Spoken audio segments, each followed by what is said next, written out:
గతంలో ఎక్కడైతే ఆహ్, వదిలిపెట్టామో అక్కడి నుంచి మళ్ళీ మనము ఈ మెసేజ్ సిరీస్ కంటిన్యూ చేద్దాం.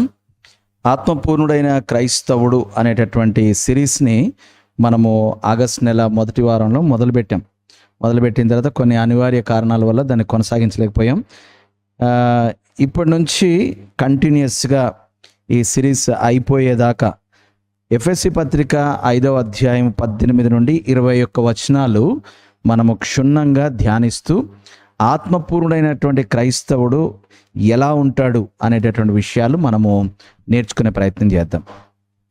ఈ ఎఫెసీ పత్రిక 5వ అధ్యాయం 18 నుండి 21 వచనాలు మనం పరిశీలిస్తే అక్కడ ఉన్నటువంటి వచనాన్ని ఒకసారి మనము జాగ్రత్తగా చదివితే, ముఖ్యంగా 18వ వచనం, ఒకనితోనొకడు కీర్తనలతోనూ సంగీతములతోనూ ఆత్మ సంబంధమైన పాటలతోనూ హెచ్చరించుచు హృదయములలో ప్రభువును గురించి పాడుచు మన ప్రభు అయిన యేసుక్రీస్తు పేరిట సమస్తమును గురించి తండ్రి అయిన దేవునికి ఎల్లప్పుడూ కృతజ్ఞతాస్తుతులు చెల్లించుచు క్రీస్తునందలి భయంతో ఒకనికొకడు లోబడి ఉండుడి అనేటటువంటి మాటలు అక్కడ మనకు కనబడుతున్నాయి.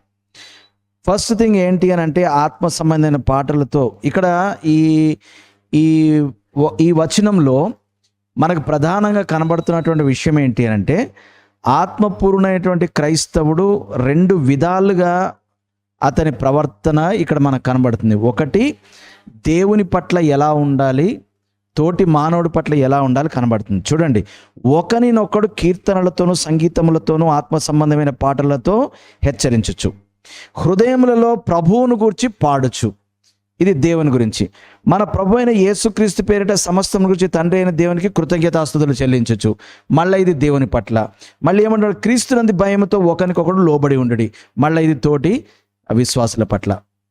అంటే ఆత్మపూర్ణుడైనటువంటి క్రైస్తవుడు నెరవేర్చేటటువంటి బాధ్యతలు, లేదా ఆత్మపూర్ణమైనటువంటి క్రైస్తవుడు ప్రాక్టికల్ లైఫ్ ఎలా ఉంటుంది అని మనం ఆలోచిస్తే, దేవునిని సంతోషపరిచే విధంగా, తోటి విశ్వాసులను ఆదరించే విధంగా ఉంటుంది అనేది మనం ఒక బాటమ్ లైన్ లాగా తీసుకోవాలి.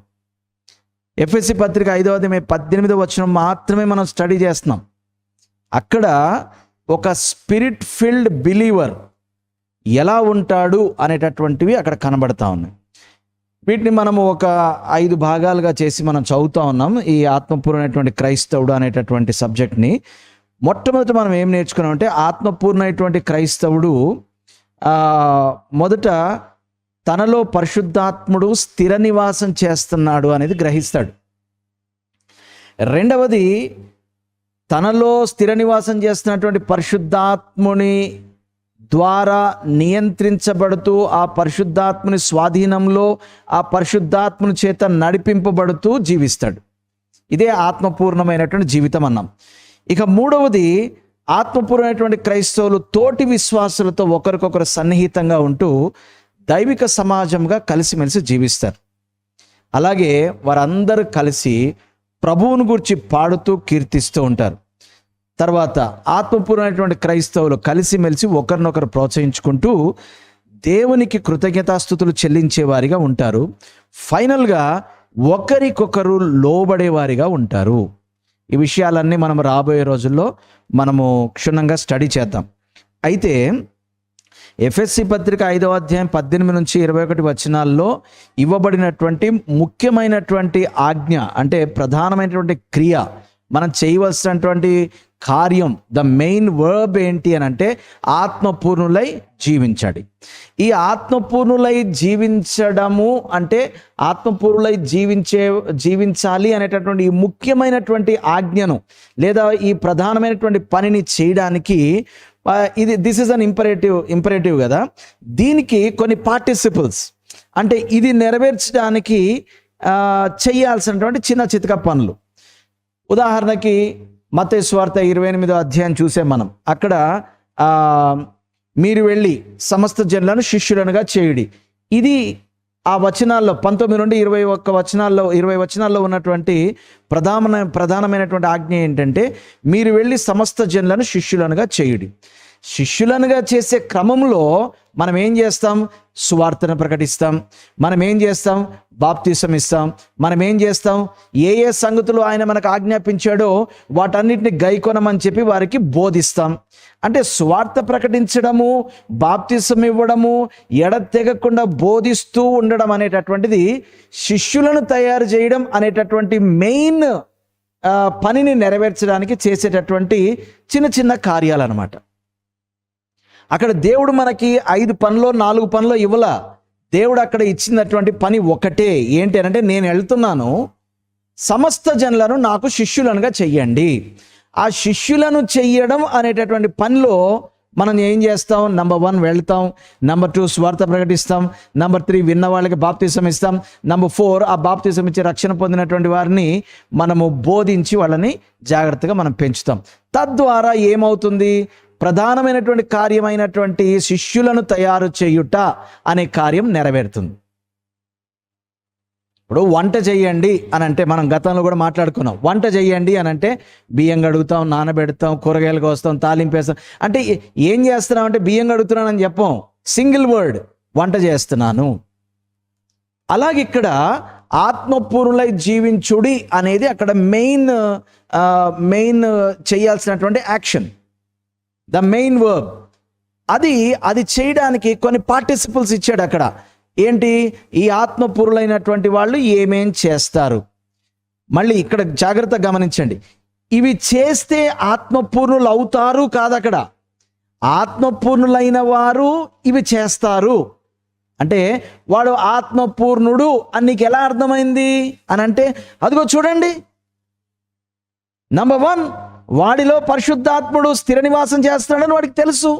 నంబర్ 2 ఆ ఆత్మను అనుసరించి నడుస్తున్నాడు.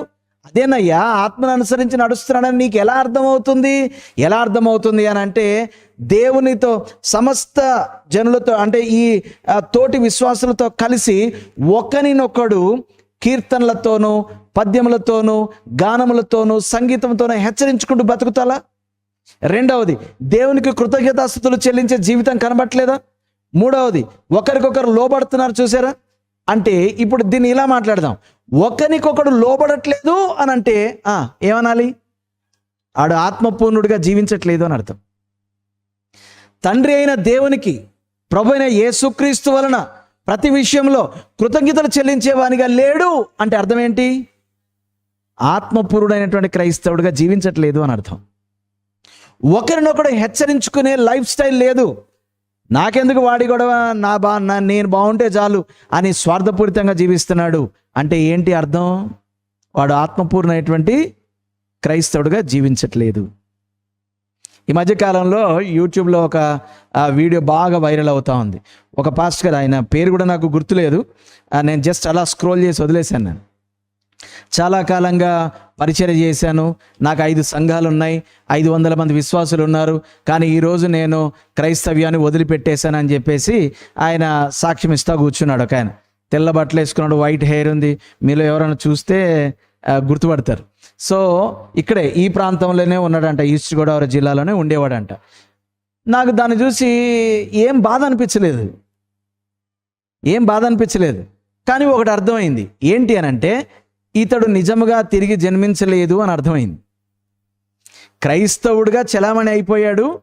ఆ క్రైస్తవుడిగా చలామణి అయిపోయిన ఆయన తనకు వచ్చినటువంటి పని అలవాటు చొప్పున పరిచర్య అనుకొని చేసుకుంటూ పోయాడు. దేవుడు తన మహాకృప చేత అనేక మంది జనాల్ని తాను రీచ్ అవ్వడం కోసం ఈయనను ఛానల్గా వాడుకొని వాళ్లకు పరిచర్య చేసేసుకున్నాడు. కానీ యాక్చువల్గా ఈయనకు తిరిగి జన్మించిన అనుభవం కూడా లేదు అని అర్థమైంది. అయ్యో పాపం అనిపించింది అంతేగాని ఆయన మళ్ళీ క్రైస్తవ్యాన్ని వదిలిపెట్టేసి వెళ్ళిపోతున్నాడు నాకేం బాధ అనిపించలేదు. ఎందుకు అంటే, నిజముగా తిరిగి జన్మిస్తే, అసలు ఆ తిరిగి జన్మించిన అనుభవం ఏంటో నీకు అర్థమైతే, ఆ తిరిగి జన్మించిన నీలో పరిశుద్ధాత్ముడు స్థిర నివాసం చేస్తున్నాడని నీకు అర్థమైతే, అలానే అర్థమైనటువంటి నీవు ఆత్మపూర్ణునిగా నువ్వు జీవిస్తే, ఆ దేవునికి నీకు గనక కనెక్షన్ ఉంటే, ప్రభు అయిన యేసుక్రీస్తు యొక్క కార్యము నీకు తెలిసి ఉంటే, దాన్ని బట్టి తండ్రికి ఎల్లప్పుడూ కృతజ్ఞతాస్తుతులు చెల్లిస్తూ ఉండేవాడివి తప్ప, పొరపాటున నేను ఇంత చేశాను నాకు ఏం జరిగింది అని చెప్పేసి నువ్వు దేవుడిని వదిలేసి ఉండేవాడివి కాదు. You never had a personal relationship with God. That means you are not born again at all. ఏదో అలాగా నామకే వస్తే క్రైస్తవుడిగా చలామణి అయిపోయావు. అలాంటి రాలిపోయే కాయలని రాలిపోతేనే మంచిది. ఇక్కడ మన విషయంలోనికి వస్తే ఈ మెయిన్ పని ఆత్మపూర్ణులై జీవించుడి అని ఒక సంఘానికి అపొస్తలుడైన పౌలు హెచ్చరికతో కూడినటువంటి ఆజ్ఞను జారీ చేశాడు. అది ఆజ్ఞే, అదేమి సూచన కాదు, అదేమి సలహా కాదు, అదేమి సమాచారం కాదు, అది ఖచ్చితంగా ఇవ్వబడినటువంటి ఆజ్ఞే. సో గడిచినటువంటి పాఠంలో మనం ఏం చేసామనంటే, ప్రభు అయిన యేసుక్రీస్తును గూర్చిన సువార్తను విని దాని యందు విశ్వాసం ఉంచినప్పుడు పరిశుద్ధాత్ముడు మనలను క్రీస్తులో తిరిగి జన్మింపచేస్తాడు. దీన్నే యోహాను సువార్త 3వ అధ్యాయము 3-12 వచనాల్లో నికోదేము అనేటటువంటి ఒక యూదుల అధికారి ఒక ఆయన వచ్చినప్పుడు యేసుక్రీస్తు వారు చెప్పారు ఆయనకి, ఆ క్రొత్తగా జన్మించుట అనేది ఎలా ఉంటుందయ్యా అని అంటే, యేసుక్రీస్తు వారు వాడినటువంటి మాటలు అక్కడ మనం గమనిస్తే, క్రొత్తగా జన్మించుట అనేది ఆత్మ మూలముగా జరుగుతుంది అన్నాడు. క్రొత్తగా జన్మించడం అనేది పైనుండి జరుగుతుంది అన్నాడు. నువ్వేమన్నా పైనుండి దిగొచ్చావా అని అడుగుతారు కదా అప్పుడప్పుడు జనాలు. మనం ధైర్యంగా చెప్పాలి, ఏంటి, నేను పైనుండి దిగి రాలేదు కానీ పైనుండి జన్మించానని చెప్పుకోవచ్చు. బైబిల్లో ఉంది అది. పైనుంచి నేనేం దిగి రాలేదు, కానీ పైనుండి నేను జన్మించాను. మీ అమ్మ గర్భాన పుట్టాను, కానీ నేను పైనుండి మరల జన్మించాను, తిరిగి జన్మించాను, క్రొత్తగా జన్మించాను. ఎలాగా? ఆత్మ మూలముగా. అదేంటో ఎక్స్ప్లెయిన్ చేయి. అది అర్థం కాదు. ఎందుకు అర్థం కాదు? గాలి ఎటు నుంచి వస్తుందో, ఎలా వెళుతుందో తెలియదు, కానీ దాని ప్రభావం మాత్రం కనబడుతుంది, చూసారా? అలాగే ఈ ఆత్మలో తిరిగి జన్మించుట అనేది ఎలా జరుగుతుందో నాకు తెలియదు, కానీ ఆ తిరిగి జన్మించినటువంటి అనుభవాన్ని, నేను నా మాటలు చాలా ఉద్దేశపూర్వకంగా వాడుతున్నాను, అనుభూతి కాదు. It's not a feeling, no, అనుభూతి కాదు, అనుభవాన్ని నేను అనుభవిస్తున్నాను. గాలి ఎటు నుంచి వస్తుందో, ఎటు నుంచి పోతుందో ఎలా అర్థం కాదో, నాకు ఏం జరిగిందో నాకు అర్థం కాలేదు, కానీ దాని రిజల్ట్స్ మాత్రం నేను అనుభవిస్తున్నాను. ఆ పరిశుద్ధాత్ముడు నాలో స్థిర నివాసం చేస్తున్నాడు. ఎప్పటి నుంచి? ఆయనే కదా నన్ను తిరిగి జన్మింపజేసింది. ఆ తిరిగి జన్మింపజేసినటువంటి ఆయన నన్ను ఏం చేశాడు? క్రీస్తులో, ఆయన మరణ పునరుద్ధానాలలో, తండ్రిలో, సార్వత్రిక సంఘములో చేర్చెను. అంటే పరిశుద్ధాత్ముడు నాకు బాప్తిస్మం ఇచ్చాడు. చేర్చెను అనే మాటకి గ్రీకు భాషలో బాప్తిస్మము అని అర్థం. పరిశుద్ధాత్మ బాప్తిస్మము అంటే అర్థం ఏంటంటే, ఆయన నన్ను తనలోను, క్రీస్తులోను, క్రీస్తు యొక్క మరణ పునరుద్ధానాలలోను, తండ్రిలోను, సార్వత్రిక సంఘంలోను ముంచేశాడు. ఆ ముంచుట, దాన్ని ఏమన్నాం? బాప్తిస్మం ఇచ్చాడు. సో ఇది పరిశుద్ధాత్మ యొక్క బాప్తిస్మము. సో పరిశుద్ధాత్మ బాప్తిస్మం ఇప్పుడు జరిగింది నాకు. పరిశుద్ధాత్మ బాప్తిస్మము నా లోపల జరిగింది. పరిశుద్ధాత్ముడు నన్ను ఏం చేశాడు? నీతిమంతునిగా తీర్చి, అంటే జస్టిఫై చేశాడు. ఆ నీతిమంతునిగా తీర్చబడిన నన్ను ముద్రించాడు, సీల్ చేశాడు. చేసి నేను పొందిన రక్షణ అనేటటువంటి స్వాస్థ్యము సంపూర్ణముగా నేను అనుభవించే వరకు ఈ దుష్ట లోకములో అది పాడైపోకుండా దాన్ని ఆయన ఏం చేశాడు? ముద్రించి దానికి సంచకరువుగా, గ్యారెంటర్గా కూడా ఆయన ఉన్నాడు. ఆయన నన్ను తిరిగి జన్మింపజేశాడు. క్రీస్తులోనికి, తండ్రిలోనికి, సార్వత్రిక సంఘంలోనికి నన్ను చేర్చేశాడు. ఇప్పుడు నేను క్రీస్తులో భాగం అయిపోయాను, క్రిస్టియన్ అయిపోయాను. అండ్ దేవునిలో నేనున్నాను కాబట్టి నాకు దేవుడున్నాడు. సార్వత్రిక సంఘములో నన్ను చేర్చాడు కాబట్టి నేను సంఘ సభ్యుణ్ణి అయిపోయాను. కాబట్టి నేను క్రైస్తవుడనయ్యాను, దేవుని కుమారుడనయ్యాను, ఆయన కుటుంబంలో చేర్చబడ్డాను, సంఘంలో సభ్యునిగా కూడా నేను చలామణి అవుతున్నాను. అలాంటి నన్ను ఇదిగో మీలాంటి ఒక స్థానిక సంఘం గుర్తించి, బ్రదర్ క్రీస్తులో ఉన్నావు, దేవునిలో ఉన్నావు, సార్వత్రిక సంఘంలో ఉన్నావు, మరి నీలాంటి వాళ్ళు నాలాంటి వాళ్ళు కలిసి ఒక స్థానిక సంఘంగా కూడా కూడుకుందామా అని అడగడం వల్ల నేను మీ సంఘానికి వస్తున్నాను. ఇది కదా క్రైస్తవ అనుభవం. ఇది జరగాలి. ఈ అనుభవము క్రైస్తవుడు అని పిలువబడే ప్రతి ఒక్కనిలో ఉండాలి. ఒకవేళ లేకపోతే ఈ రోజున మనం వాళ్ళని సవాలు చేసి ఈ అనుభవం నీకుందా అని ఆ అనుభవంలోనికి వారిని నడిపించాలి. లేదు అని అంటే 5 సంఘాలు కట్టాను, 500 మంది విశ్వాసులు ఉన్నారు, నేను దేవుణ్ణి వదిలేశాను అనే రకంగా క్రైస్తవులు తయారవుతారు. ఇదంతా కూడా జరిగింది. ఆ ముద్ర వేశాడు, ముద్ర వేసి గ్యారెంటర్గా ఉన్నాడు. ఇప్పుడు ఈ జీవితము నేను పరిశుద్ధ జీవితంగా నేను జీవిస్తూ ఉండగా ఒకానొక దినాన ఆయన రాకడో నా పోకడో జరుగుతుంది. ఆ జరిగిన రోజున నేను ఆ మహామహిమలో చేరతాను. I will be glorified. So మన పాస్ట్, మన ప్రజెంట్, మన ఫ్యూచర్ బైబిల్ గ్రంథంలో స్పష్టంగా రాయబడింది. దీని అంతట్లో పరిశుద్ధాత్మని యొక్క కార్యం మనం చూస్తున్నాం. కాబట్టి ఆత్మ బాప్తిస్మము అని అంటే నీటి బాప్తిస్మం పొందిన తర్వాత మరలా ఒక రోజున నిన్ను ఒక భయంకరమైనటువంటి ఆరాధన సభకు పిలిచి, ఏం ఆరాధన సభ అండి? భయంకరమైన ఆరాధన సభ. ఎందుకు? ఆ ఆరాధన సభలో ఏముంటాయి? చాలా భయంకరమైన కార్యాలు జరుగుతాయి. లైట్లు, స్మోక్లు, మ్యూజిక్లు పెట్టగలిగేవాడు అవి పెడతాడు. అవి ఏమీ లేనివాడు కనీసం ఎక్కువ అన్న పెడతాడు. పెట్టి ఆ రాత్రి నిన్ను భయంకరంగా ఆత్మచేత బాప్తిసం ఇచ్చే ప్రయత్నం చేస్తాడు. నేను ఆల్రెడీ చేర్చబడ్డాను, దాన్ని ఏమంటాం? బాప్తిస్వం అంటాం. పరిశుద్ధాత్మ యొక్క బాప్తిస్వము, పరిశుద్ధాత్మ సంపూర్ణముగా నాలోనికి వచ్చి స్థిర నివాసం చేయడం నాకు ఎప్పుడో ప్రారంభమైంది. ఒకవేళ జరగకపోతే నేను తిరిగి జన్మించిన అనుభవం నాకు వచ్చుండేది కాదు. ఆయన వచ్చినప్పుడు ఏం చేస్తాడు? పాపమును గూర్చియు, నీతిని గూర్చియు, తీర్పును గూర్చియు ఒప్పింపజేస్తాడు. తిరిగి జన్మించక ముందు నన్ను ఏం చేశాడు? ఆయన పాపమును గూర్చి ఒప్పింపజేశాడు. Nobody can convict you. Nobody can. నేను కన్విన్స్ చేయగలను. అంటే ఒక సమాచారాన్ని ఇచ్చి అర్థమైందా ఏమంటారు అనగలను, కానీ ఒప్పింప చేయడం అనే పని నేను చేయలేను. అది కేవలం పరిశుద్ధాత్ముడు చేస్తాడు. పాపముల గురించి ఒప్పింపజేసినటువంటి పరిశుద్ధాత్ముడు ఎవరిని? లోకులను అంట.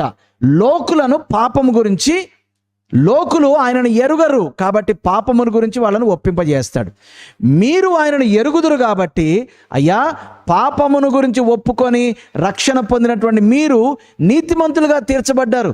అర్థమవుతుందా? నువ్వు నీతిమంతుడివి, నువ్వు నీతిమంతుడిగా ఎంచబడ్డావు. You are justified. మరి జస్టిఫై అయినటువంటి నీవు శాంక్టిఫైడ్ లైఫ్ జీవించు. Then you will be glorified అని నిన్ను ఆదరించి, ఓదార్చి, హెచ్చరించి, బలపరిచి, నేర్పించి, నడిపించి పరిశుద్ధాత్ముడు నీతో కూడా స్థిర నివాసం చేస్తూ నీలో ఆయన జీవిస్తాడు. ఇక తీర్పును గురించి ఆయన హెచ్చరిస్తాడు, ఒప్పింపజేస్తాడు. తీర్పును గురించి ఎవరిని? ఈ లోకాధికారినేమో తీర్పును గురించి, లోకమునేమో పాపమును గూర్చి, మనలనేమో నీతిని గూర్చి ఆయన ఒప్పింపజేస్తాడు. సో ఒకప్పుడు నన్ను పాపం గురించి ఒప్పింపజేశాడు, ఇప్పుడు నన్ను నీతిని గురించి ఒప్పింపజేస్తూ ఉంటాడు. అంటే every time I feel low about myself, పరిశుద్ధాత్ముడు ఏమంటాడంటే, హే గెటప్, నువ్వు you are the righteousness of God. Don't you know that? నువ్వు దేవుని యొక్క నీతివి, నువ్వు నీతిమంతునిగా తీర్చబడ్డావు. అప్పుడు నేను ఏమంటావంటే, ఏ మంచి కార్యం చేశానండి అంటే, నీ మంచి కార్యాల వల్ల నీతిమంతునిగా తీర్చబడవు. ఆయన తన మహాప్రేమ చేత నీ ఎడల చూపించిన కృప వలన ఆయన నిన్ను నీతిమంతునిగా తీర్చాడు. నీకు అర్థం కాలేదా ఇది? అని మనలో నివసిస్తున్నటువంటి పరిశుద్ధాత్ముడు మనల్ని ఆదరిస్తూ, హెచ్చరిస్తూ, బలపరుస్తూ ఉంటాడు. ఇది పరిశుద్ధాత్మ యొక్క కార్యం. అండ్ పరిశుద్ధాత్ముడు మనల్ని తిరిగి జన్మింపజేస్తాడు. అలాంటి పరిశుద్ధాత్ముడు మనలో స్థిర నివాసం చేస్తున్నాడు. తనలో పరిశుద్ధాత్మ నివాసం చేస్తున్న వాడినే మనం ఏమంటాం? క్రైస్తవుడు అంటాం. అందుకే కదా అపోస్తలుడైన పౌలు 1 కొరింథీ పత్రిక 6:19 హెచ్చరించాడు, మీ దేహము దేవుని వలన మీకు అనుగ్రహింపబడి మీలోనున్న పరిశుద్ధాత్మకు నిలయమై ఉన్నదని మీరు ఎరగరా అని హెచ్చరించాడు. ఎవరిని? లోకాన్ని కాదు, విశ్వాసుల్ని. అంటే నాలో పరిశుద్ధాత్ముడు స్థిర నివాసం చేస్తున్నాడు, ఆయన నాలో ఉన్నాడు, ఆయన నాతో ఉన్నాడు, ఆయన నన్ను ఆయన వలన నేను బాప్తిసం పొందాను, అనగా నేను ఆయనలో చేర్చబడ్డాను, ఆయనలో ముంచబడ్డాను, ఆయన నాలో ఉన్నాడు అని గ్రహించిన వాడే క్రైస్తవుడు. ఒకవేళ మీరు 1 కొరింథీ పత్రిక మాట్లాడితే 12వ అధ్యాయంలో కదా ఆత్మవరముల గురించి మాట్లాడాడు. కానీ ఇక్కడ 6వ అధ్యాయంలోనే ఏమంటున్నాడు కొరింథీ విశ్వాసుల్ని? మీ దేహం మీ దేహము మీలో నివసిస్తున్న పరిశుద్ధాత్మకు నిలయమై ఉన్నదని మీరు ఎరగ. అంటే 12వ అధ్యాయానికి వచ్చేసరికి కొరింథీ పత్రికలో ఆ సంఘానికి ఏం రాస్తున్నాడు? You are the dwelling place of the Holi spirit. మీ దేహము పరిశుద్ధాత్మ నిలయమై ఉన్నది. ఇది మీకు అర్థం కావట్లేదా? ఎప్పుడండి మేము ఇంకా మాకు ఆత్మవరాల గురించి అవగాహన లేదు? కాదు, నీకు తెలిసినా తెలియపోయినా, నీకు అర్థమైనా కాకపోయినా, if you are born again, the Holi spirit is living in you. Now let me make another clear sentence. Okay, చాలా జాగ్రత్తగా విని నాకు సమాధానం చెప్పండి. బ్యాప్టిస్ట్ చర్చ్లో ఉన్న వాళ్ళు బోర్న్ అగైన్ అయ్యి అంటారా, అవ్వలేదా? అంటే వారు విశ్వాసులు కదా, బ్యాప్టిస్ట్ చర్చ్ విశ్వాసులు. వాళ్ళు తిరిగి జన్మించారా లేదా? ఎస్ ఆర్ నో చెప్పండి. లూథరన్ చర్చ్ వాళ్ళు తిరిగి జన్మించుతారా లేదా? సిఎస్ఐ చర్చ్ వాళ్ళు తిరిగి జన్మిస్తారా లేదా? పెంతెకోస్తు చర్చ్ వాళ్ళు తిరిగి జన్మించారా లేదా? హెబ్రోన్ చర్చ్ వాళ్ళు తిరిగి జన్మించారా లేరా? కానీ ఇప్పుడు పెంతెకోస్తు చర్చ్ వాళ్ళు ఏమంటారంటే, మీ ఎవరికి ఆత్మ లేడు, మాకు ఒకడికి ఆత్మ ఉన్నాడు అంటారు. ఎంత అన్యాయం అండి ఇది! ఎంత అన్యాయం చెప్పండి. అదేంటండి మరి మేమందరం తిరిగి జన్మించాం, మాకందరికి లేని ఆత్మ మీకెక్కడి నుంచి వచ్చిందంటే, మాకు శ్రీలంక నుంచి, కేరళ నుండి, తమిళనాడు నుంచి ఒక అయ్యగారు వచ్చి ఒకరోజు భయంకర ఆత్మాభిషేక సభ పెడితే ఆ రోజున మేము 2 చేతులు పైకెత్తి కింద పడిపోయి దొల్లేసి అప్పటి నుంచి మేము ఆత్మను పొందుకున్నాం. అదేంటి మరి మీరు ఎలా బోర్న్ అగైన్ అయ్యారు అంటే, నేనే బోర్న్ అగైన్ అయిపోయాను. ఎలాగయ్యావు? నీ అంతటి నువ్వు ఎలాగ బోర్న్ అగైన్ అయిపోయావు? వాళ్ళు అనుకుంటారనమాట ఏంటంటే, నేను యేసుక్రీస్తుని ఓకే నువ్వు నా దేవుడుగా ఉండు అన్న రోజు నుంచి నేను బోర్న్ అగైన్ అయిపోయానేమో అనుకుంటారు. అంటే నేను యేసుక్రీస్తుని అంగీకరించిన రోజు నుంచి నో, తండ్రి ఆకర్షించితేనే తప్ప ఎవడునో ఆయన యొద్దకు రాడు, పరిశుద్ధాత్మ ఒప్పింప చేస్తేనే తప్ప ఎవడు నీతిమంతునిగా తీర్చబడడు, ఇది మీ వలన కలిగినది కాదు అని రాస్తున్నాడు స్పష్టంగా. ఇది మీ వలన కలిగింది కాదు. తండ్రి, కుమారుడు, పరిశుద్ధాత్ముడు చేసినటువంటి కార్యాన్ని నువ్వు యాక్సెప్ట్ చేసిన రోజు నుండి నీకు అర్థమైంది. అంతే, నీకు అర్థమైంది. It is all about God. కాబట్టి ఎవరిలో అయితే పరిశుద్ధాత్మ నివాసం చేస్తున్నాడో వారినే ఏమనాలి? క్రైస్తవుడు అనాలి. మాది లూథరన్ చర్చ్ కదండి, మాకు ఆత్మ లేడండి. నో, ఆత్మ నీలో ఉన్నాడు గనుకనే నువ్వు తిరిగి జన్మించావు. అది నీకు అర్థమైతేనే నువ్వు తిరిగి జన్మించినట్టు లెక్క. అది నీకు అర్థం కావట్లేదు అని అంటే you need to Born again. And సంఘ భవనము దేవుని నివాసం కాదు. ఎవరు దేవుని నివాసము? నీవు, నేను. అంటే తన పరిశుద్ధాత్మ ద్వారా దేవుడు మనలో నివసిస్తున్నాడు. Christ in us. కాబట్టి నువ్వు క్రైస్తవుడవయ్యావు, క్రిస్టియన్ అయ్యావు నువ్వు. కాబట్టి దేవుడు ఎక్కడ నివసిస్తాడు? అదిగో 7 ఆకాశాల పైన? నో. అదిగో కంటికి కనబడినటువంటి లోకాల్లో? నో. మందిరంలో? నో. నేనే ఆయన మందిరం. కాబట్టి ఆయన నాలో నివాసం చేస్తాడు. ఇలా ఎవరిలో అయితే పరిశుద్ధాత్ముడు స్థిర నివాసం చేస్తున్నాడో, ఎఫెసీ పత్రిక 1వ అధ్యాయం 13 నుంచి 14 వచనాలు. ఓకే, ఎవరిలో అయితే స్థిర నివాసం చేస్తున్నాడో ఆ విశ్వాసుల్ని ఇప్పుడు 5వ అధ్యాయం 18 వచనంలో పరిశుద్ధాత్మ మీలో స్థిర నివాసం చేస్తూ పరిశుద్ధాత్మ ద్వారా ముద్రింపబడి పరిశుద్ధాత్మ అనే సంచకరువును కలిగి ఉండి పరిశుద్ధాత్మ బాప్తీసం పొందినటువంటి క్రైస్తవులారా, ఆ పరిశుద్ధాత్మ పూర్ణులై ఉండుడి అంటున్నాడు. I may clear so far? No confusion, right? అంటే నీకు ఏది ఉందో దానితో ఉండు అని అంటున్నాడు అనమాట. ఇప్పుడు ఫర్ ఎగ్జాంపుల్ నేను ఫుల్గా బిర్యానీ తినొచ్చాను అనుకోండి, మళ్ళీ చేపల పులుసు వండాను భోంచేయమని అనుకో, లేదమ్మా ఐఎమ్ ఫుల్ అంటే ఇప్పుడు నేను నడుస్తున్నా కూర్చున్నా ఎక్కడికి వెళ్తున్నా నేను తిన్నాను నా కడుపు ఫుల్గా ఉంది అని నడిపింపబడుతున్నాను. అర్థమైందా? అదనమాట. అంటే మీలో ఏదైతే ఉందో దాని పూర్ణులై ఉండుడి. ఈ రోజున మనము ఆత్మ పూర్ణులై ఉండుట అంటే ఏంటో తెలుసుకుందాం. పరిశుద్ధాత్ముడు మనలో ఉన్నాడు అని గతంలో నేర్చుకున్నాం. ఈ పరిశుద్ధాత్మ మనలో ఉన్నాడు కదా, ఇప్పుడు అసలు ఆత్మపూర్ణులై ఉండుట అంటే ఏంటో తెలుసుకుందాం. రాబోయే రోజుల్లో ఆత్మపూర్ణుడవై నువ్వు ఉన్నావు అనడానికి నిదర్శనాలు ఏంటో మిగతా ఉన్నాయి చూసారా 21వ వచనం వరకు, అవన్నీ కూడా 1 by 1 మనం ధ్యానించే ప్రయత్నం మనం చేద్దాం.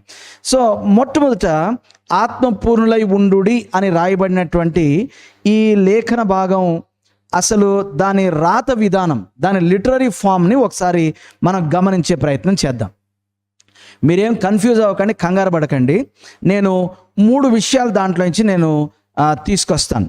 మొదట ఇది ఎలా రాయబడిందంటే ప్రజెంట్ కంటిన్యూస్ టెన్స్లో రాయబడింది. అంటే ప్రస్తుతము అంటే ఆన్ గోయింగ్ అనమాట. గడిచిపోయింది, జరుగుతుంది కాదు, జరుగుతూ ఉండవలసిన అని అర్థం. మొదట అంటే ప్రెజెంట్ కంటిన్యూస్ అంటే పరిశుద్ధాత్మ ద్వారా నడిపింపబడుట అనేది ఏంటి?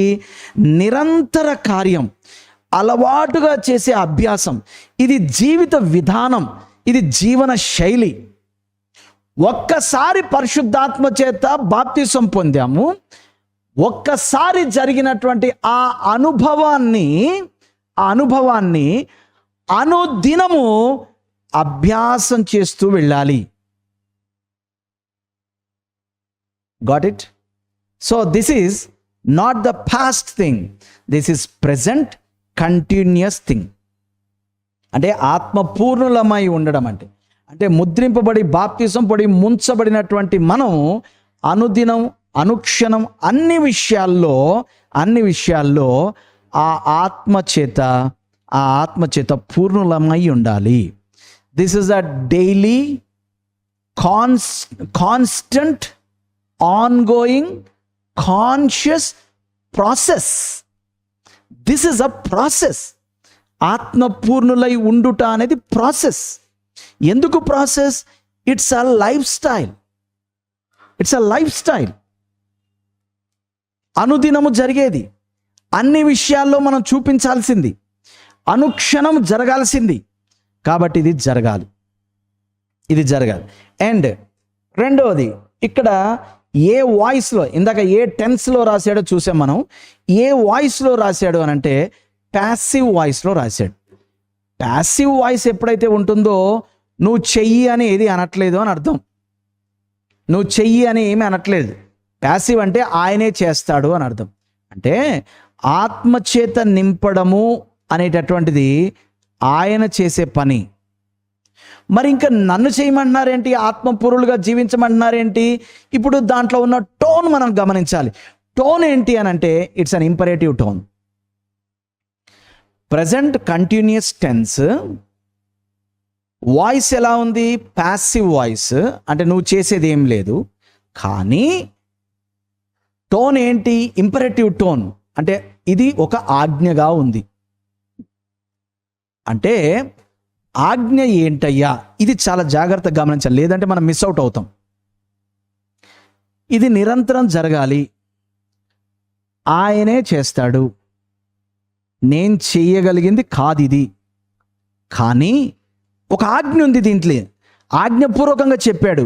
ఏంటయ్యా అంటే, ఆయన చేస్తున్న కార్యాన్ని నేను ఖచ్చితంగా అంగీకరించి లోబడి ఉండడం నా పని. అంటే యాక్సెప్టింగ్ ద యాక్షన్. దేవుడు తానే చేస్తున్న కార్యాన్ని అంగీకరించి, దానికి అబైడ్ అయ్యి, దానికి లోనై, దాని యొక్క దానికి విధేయత చూపించి జీవించాలి. ఇది ఆజ్ఞ. రాయబడినటువంటి విధానం మనం స్టడీ చేస్తున్నాం, రాయబడినటువంటి విధానం. కాబట్టి ఆత్మపూర్ణుడై జీవించేవాడే క్రైస్తవుడు. ఆత్మపూర్ణుడు కాకుండా జీవించే అవకాశం లేదు. There is no choice, because this is imperative. It's a command. It's not just information, it's a command. కాబట్టి ఆయన ఆత్మపూర్ణుడిగా చేస్తాడు. నీలో నివసిస్తున్నటువంటి పరిశుద్ధాత్ముడు నిన్ను నిరంతరము ఆత్మపూర్ణునిగా ఉండేలాగా నిన్ను చేస్తూ ఉంటాడు. దానికి నువ్వు నో చెప్పడానికి నీకు ఛాన్స్ లేదు అని అర్థం. You have no choice, you have no choice. And ఇంకొక మాట మనం గమనించాలి, స్పిరిట్ ఫిల్డ్ లైఫ్, ఆత్మపూర్ణులుగా జీవించడం, it's not a blessing. It's not a blessing. అంటే బ్రదర్ నన్ను ఆత్మపూర్ణులు చేయండి బ్రదర్ అని అంటే, నాలాంటి వాడు ఎవడో తలకు మార్చినోడు నీ తల మీద నూనె పోసి be filled with the Holi Spirit కుదరదు. హలో, అర్థమవుతుందా మీకు? అంటే ఈ అభిషేక సభ, ఆశీర్వాద సభ, ఉజ్జీవ సభ ఎక్కువైపోయినాయి ఈ రోజుల్లో. నేను అందరిని పిలిచి వాళ్ళని నెత్తిమీ చేయబెట్టి ఆత్మపూర్ణుడివై ఉందువు గాక అని ఇచ్చే ఆశీర్వాదం కాదు. So listen to me very carefully. Don't seek spirit filled life as if it is a blessing. No, be filled with the Holi Spirit. ఒక ఆశీర్వాదం లాగా మీరు అడగండి, ఎదురు చూడకండి, ఆ అభిషేకం పొందడానికి ప్రయత్నం చేయకండి. ఆత్మపూర్ణులై ఉండండి. ఇక్కడ మాట్లాడుతున్న విషయం ఏంటి? ఆత్మపూర్ణత పొందండి కాదు, ఆత్మను పొందిన మీరు ఆత్మపూర్ణులై ఉండండి. ఎంతమందికి అర్థమైంది? So this is not a blessing. మరి ఏంటయ్యా ఇది బ్లెస్సింగ్ కాదు ఏంటి? ఖచ్చితంగా పాటించవలసినటువంటి ఆజ్ఞ, ఉద్దేశపూర్వకంగా నెరవేర్చాల్సినటువంటి బాధ్యత. సో నౌ టెల్ మీ, ఎవరైనా స్పిరిట్ ఫిల్లింగ్ అనాయింటింగ్ మీటింగ్ పెట్టారనుకోండి, దాని అర్థం ఏంటి? దాంట్లో ఏమైనా అర్థం ఉందా చెప్పండి. ఇప్పుడు ఏమన్నాడు? బీయింగ్ స్పిరిట్ ఫిల్డ్ అనేటటువంటిది ఒక బ్లెస్సింగ్. ఆ బ్లెస్సింగ్ ఎవడన్నా ఇస్తాడు, వెళ్ళండి అని ఉందా బైబిల్ ఎక్కడన్నా? ఏమనుంది? మీలో పరిశుద్ధాత్మ స్థిర నివాసం చేస్తున్న క్రైస్తవ విశ్వాసులారా, ఆ పరిశుద్ధాత్మ పూర్ణులై ఉండండి.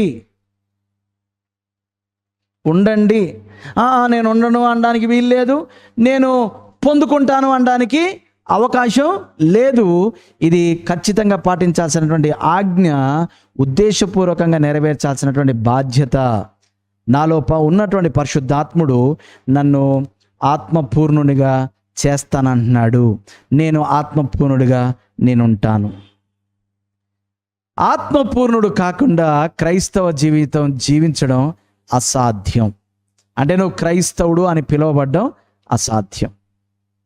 మంచిది. అయితే ఒకవేళ ఇంత నొక్కి వక్కా నుంచి ఇంత ఖచ్చితంగా చెప్తున్నాం కదా, ఆత్మపూర్ణుడై జీవించకపోతే అటువంటి జీవితాన్ని ఏమంటారు? 2 వాక్య భాగాలు చూద్దాం. ఎఫెసీ పత్రిక 4వ అధ్యాయం 30వ వచనం చూడండి ఒకసారి. ఎఫెసీ పత్రిక 4వ అధ్యాయం 30వ వచనం త్వరగా.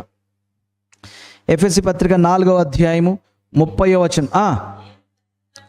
దేవుని పరిశుద్ధాత్మను ఏం చేయొద్దంటమా? దుఃఖపరచకుడి. చూడండి, ఆత్మపూర్ణులై ఉండడము ఎవరో నాలాంటి వాడు చేయగలిగేటటువంటి మీటింగ్ కాదు. ఎవడో నాలాంటి వాడు ఇచ్చేటటువంటి అభిషేకం కాదు. ఎవడో నాలాంటి వాడు ఇచ్చేటటువంటి ఆశీర్వాదము కాదు. మనలో ఉన్నటువంటి పరిశుద్ధాత్ముడు, జాగ్రత్తగా గమనించండి, మనలను ఆత్మపూర్ణులు చేయడానికి ప్రయత్నం చేస్తూ ఉంటాడు. ఎప్పుడైతే మనము ఆయనను ఉల్లంఘిస్తామో, నెగ్లెక్ట్ చేస్తామో, ఆయన ఏం చేస్తాడు? దుఃఖపడతాడు. ఒక పాస్టర్ గారి కొడుకు ముంబైలో జాబ్ చేస్తున్నాడు. అక్కడ ట్రైనింగ్ అయిపోయింది, రిటర్న్ వచ్చేసి ఎక్కడో వేరే చోట పోస్టింగ్ ఇస్తామంటున్నారు. ఈ పాస్టర్ గారు ఏం చేశాడంటే, నాన్న నేను వస్తాను, నీకు లగేజ్ ఉంది కదా, అది ఉంది కదా, ఇది ఉంది కదా, నేను దగ్గరుండి తోడుండి నేను తెచ్చుకుంటాను అన్నాడు. అంటే ఆ అబ్బాయి ఏమన్నాడంట, వద్దు డాడీ, నువ్వెందుకు వస్తావు? నేనేమైనా ఆడపిల్లనా, చిన్నపిల్లన్నా? రానుబోని దారి ఖర్చులు వేస్ట్. అంటే కాదు నాన్న, లగేజ్ ఉంది కదా. అరే లగేజ్ ఉంటే వేసుకొస్తా అన్నాడంట. ఈ పాస్టర్ గారు నాకు ఫోన్ చేసి, అన్న పోదాం అనుకుంటున్నా కానీ చాలా బాధ అనిపిస్తుంది అన్న, దుఃఖంతో పోతున్నా అన్నాడు. ఎందుకు? చిన్న విషయం అది, కానీ తండ్రికి దుఃఖం అనిపిస్తుంది. దుఃఖం అంటే ఏడుప, కన్నీళ్ళ కాదు. ఏం దుఃఖం అనిపిస్తుంది? నేను వస్తా అంటుంటే నా కొడుకు ఏమంటున్నాడు? వద్దంటున్నాడు. అప్పుడు నాకేమనిపిస్తుంది? దుఃఖం అనిపిస్తుంది. దుఃఖం ఎలా కలుగుతుంది అని అంటే, నేను నడిపిస్తాను అంటాడు ఆయన, నేను చూపిస్తాను అంటాడు ఆయన, నేను నేర్పిస్తాను అంటాడు. ఎవరికా నాన్నగారు నీకు తెలియదు కానీ అంటాం అన్నమాట మనం. అప్పుడు పరిశుద్ధాత్ముడు, మనలో ఉన్న పరిశుద్ధాత్ముడు, అరే నేను ఉన్నదే ఎందుకు? నడిపించడానికి, బోధించడానికి, ఆదరించడానికి, హెచ్చరించడానికి, ఓదార్చడానికి, గైడెన్స్ ఇవ్వడానికి, డైరెక్షన్స్ ఇవ్వడానికి కదా. వీడేంటి నా మాట విండు అని ఏమవుతాడు? దుఃఖపడతాడు. సో ఆత్మపూర్ణుడై జీవించని జీవితాన్ని ఏమంటామనంటే పరిశుద్ధాత్మను దుఃఖపరిచే జీవితం అంటారు. రెండవది, 1 తెస్సలోనిక పత్రిక 5వ అధ్యాయం 19వ వచనం. 1 తెస్సలోనికలకు అపోస్తలుడైన పౌలు రాసినటువంటి పత్రిక 5వ అధ్యాయం 19వ వచనం. ఆత్మను ఆర్పకుడి. అంటే పరిశుద్ధాత్మ మనలో నుండి రగిలించాలని ప్రయత్నం చేస్తున్నాడు మనల్ని. అంటే మనలో నుండి బుద్ధివాక్యము, జ్ఞానవాక్యము, ప్రవచనము, స్వస్థత, అద్భుతాలు చేయడము, విశ్వాసము, ఇటువంటి లేదా పరిశుద్ధాత్మకు లోనై ఉంటే అటువంటి ఆత్మపూర్ణమైనటువంటి క్రైస్తవుడు ఎలా జీవిస్తాడో అటువంటి జీవిత విధానాన్ని మనలో నుండి ప్రేరేపిస్తుంటే మనం ఉరక అన్నాం అనమాట. ఆత్మను ఆర్పకుడి. 2 ఆజ్ఞలు ఉన్నాయి. పరిశుద్ధాత్మను దుఃఖపరచకండి, పరిశుద్ధాత్మను ఆర్పకండి. అంటే ఆత్మచేత నడిపింపబడకపోతే మనం ఏం చేస్తున్నట్టు? పరిశుద్ధాత్మను దుఃఖపరుస్తున్నట్టు, పరిశుద్ధాత్మను ఆర్పేస్తున్నట్టు. And now coming to the point. అసలు ఒక క్రైస్తవుడు ఆత్మపూర్ణుడుగా జీవించడం అంటున్నారు. అంటే ఏంటి అసలు? ఆత్మపూర్ణుడిగా జీవించడం అంటే ఏంటి? అంటే ఏంటో తెలుసుకునే ముందు మనం ఏం తెలుసుకోవాలి అని అంటే, అసలు ఆత్మపూర్ణుడు అంటే ఏంటో కొన్ని అపోహలు ఉన్నాయి కదా, ఆ అపోహలు ఏంటో తెలుసుకోవాలి. నేను 3 అపోహల్ని నా నోట్స్లో సూచించాను. ఏంటి ఆ 3 ప్రధానమైనటువంటి అపోహలు అని అంటే, నంబర్ 1, ఆత్మపూర్ణుడు ఉండడం అంటే కొలతల ప్రకారం పొందుకునే అనుభవం కాదు. ఇది అనుభవం కాదు. మొదటి దాన్ని మనము అనుభవం అన్నాం, అనుభూతి కాదన్నాం. దీన్ని అనుభవం అనడానికి కూడా వీల్లేదు. పరిశుద్ధాత్మ బాప్తిస్మము అనుభూతి కాదు, అనుభవం. అది ఒక సంభవం, అది ఒక సంఘటన. కానీ ఇప్పుడు జరుగుతున్నది ఏంటంటే ప్రక్రియ, ఆన్ గోయింగ్ ప్రాసెస్. కాబట్టి ఇది అనుభూతి కాదు, అనుభవము కాదు, సంఘటన కాదు, సంభవం కాదు. ఇదేంటయ్యా? Lifestyle. కాబట్టి పరిశుద్ధాత్మను కొలతల ప్రకారం, అంటే డిగ్రీస్ అండ్ యూనిట్స్, మెజర్స్తో పొందుకునేది కాదు. ఇదొక అపోహ ఉంది. ఏంటి అపోహ? మనం అడుగుతాం దేవుడి దగ్గరికి వెళ్ళి, ఏమని? ప్రభువా, రెండంతల ఆత్మ. ఎక్కడో దొరికింది మనకు బైబిల్లో. ఎక్కడ దొరికింది? ఎక్కడుంది రెండంతల ఆత్మ? ఎక్కడుంది అమ్మ చెప్పు, ఎక్కడుంది రెండంతల ఆత్మ? అక్కడ లేదు. అక్కడ ఇద్దరు పిల్లలు ఉన్నారు. రెండంతల ఆత్మ ఎక్కడుందమ్మా? ఎలీషా దగ్గర. ఇక దాన్ని మించి మనం ఏమంటే, అయ్యా నూరంతల ఆత్మ అంటాం. అంతలు, డిగ్రీస్, మెజర్స్, యూనిట్స్, డైమెన్షన్స్లో ఆత్మను పొందుకోవడానికి ఆయన ఒక పదార్థమో, ఒక ద్రవమో, లేకపోతే ఒక వస్తువో కాదు. నో. కాబట్టి ప్రభువా నన్ను నిండారుగా నింపయ్యా. ఈ ప్రార్థనలు కూడా ఉంటాయి. అరికాలు చాలదయ్యా, మడమల్లోతు వద్దయ్యా, మోకాళ్ళ లోతు కుదరదయ్యా, నడుముతో సరిపోదయ్యా, నన్ను ఈద చెయ్యయ్యా. ఎక్కడ? నీ పరిశుద్ధాత్మతో. అరే రే రే రే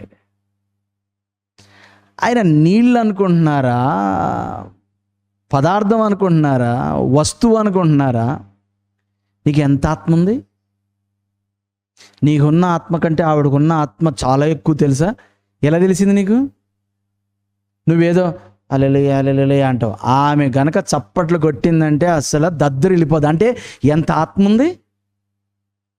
ఎంత ఆత్మ వచ్చేసింది ఆమెకి?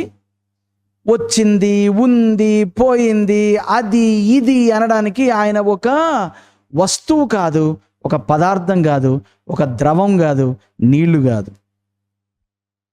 అదేంటండి మరి అలాగ అంటున్నారు? మరి బైబిల్లో ఆయన గురించి పావురము, గాలి, అగ్ని, దిగివచ్చి కుమ్మరింపబడే అనే మాటలు ఉన్నాయి కదా. వాటిని మనం చాలా జాగ్రత్తగా అర్థం చేసుకోవాలి.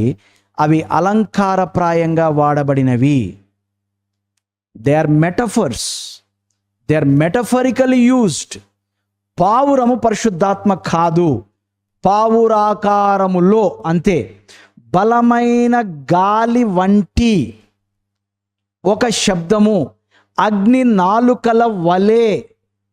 ఎప్పుడైతే వంటి, వలె, ఆకారము, రూపం అంటున్నాడో ఇవి రూపకలంకారాలు. ఇవన్నీ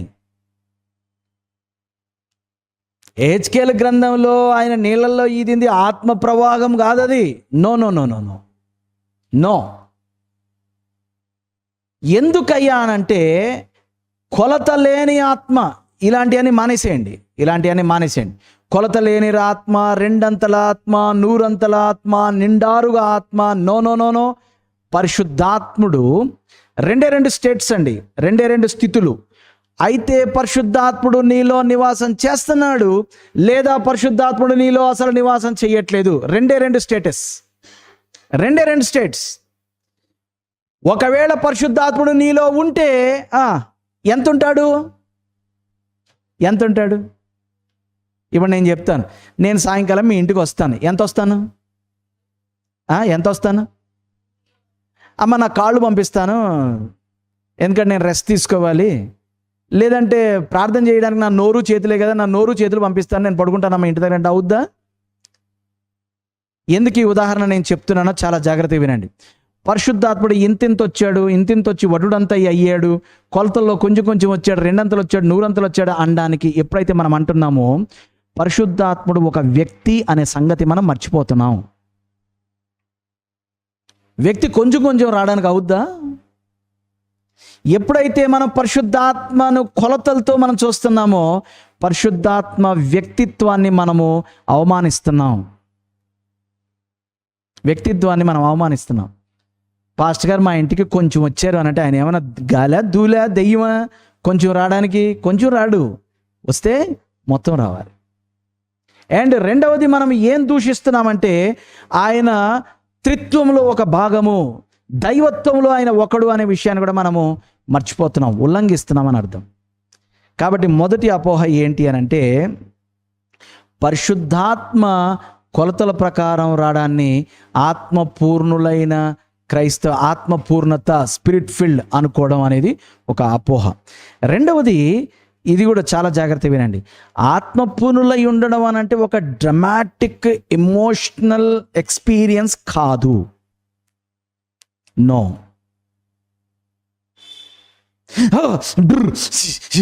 ఇది కాదు. ఇది I'm not speaking about that when I said spirit field. Spirit filled Christian అంటే ఒకలాంటి ఆ డ్రమాటిక్ ఇమోషనల్ ఎంటర్టైనింగ్ ఫీలింగ్ ఉంటుంది చూసారా, అది కాదు. పల్లెటూరులోకి వెళితే ఎక్కడైనా కూడా ఆత్మ రావాలంటే ఒకటే ఒక సాధనం ఉంటుంది. ఎవరికైనా తెలుసా సాధనం? ఇలా రౌండ్గా ఉంటుంది, చేతిలో కర్ర ఉంటుంది, ఇక్కడేమో డాంబర్ బూసి ఉంటుంది. దీంతో కొట్టాలి. కొడితే అందరికి ఏమొస్తుంది ఇప్పుడు? అంటే 4 పాటలు జాయ్ లాంటి వాళ్ళు పాడేస్తారు, ఒక కీర్తన మేరీ లాంటి వాళ్ళు చదివేస్తారు. ఇప్పుడు అసలు పాస్టర్ గారు వస్తారు, వచ్చి ఒక పాట ఎత్తుతారు.